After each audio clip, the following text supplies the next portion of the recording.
ஆதி மூல கடவுள் விநாயக பகவானை வணங்கி, என் குலதெய்வம் அருள் உலகமாதா ஸ்ரீ அங்காளேஸ்வரி அம்மனை வணங்கி, என்னை பெற்ற தாய் தந்தையை வணங்கி, உலகின் ஆசான் சிவபெருமானை வணங்கி, இவ்வுலகின் நாயகர்கள் 9 நூற்றாண்டு வணங்கி, 63 நாயன்மார்களையும் 18 சித்தர்களையும், சோதனத்தினுடைய தந்தை பிரகாசுரமுனிவர் பகவானையும், சோதன மேதைகளையும், சோதன ஜாம்பவான்களையும், நவக்கிரகங்களின்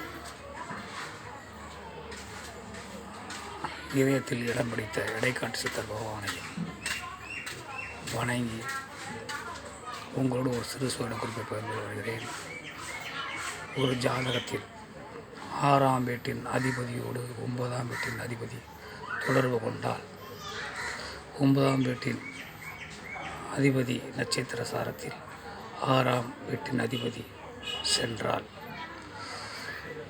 6ஆம் வீட்டின் அதிபதி 9ஆம் வீட்டில் அமர்ந்தால், 6ஆம் வீட்டின் அதிபதியும் 9ஆம் வீட்டின் அதிபதியும் சேர்ந்திருந்தால், அந்த ஜாதகர் வம்பு, வழக்கு, நோய், கடன், வட்டி கட்டுதல் இவற்றில் ஏதாவது ஒன்றை அனுபவித்து பின்பு படிப்படியாக வாழ்வில் முன்னேற்றம் அடைந்து பல வீடுகள் கட்டி வாடகைக்கு கொடுப்பார், வட்டிகளுக்கு கொடுப்பார், வாழ்வில் முன்னேற்றத்தை அடைவார். மற்றவற்றை நாம் அடுத்த வீடியோ காண்போம். வணக்கம்.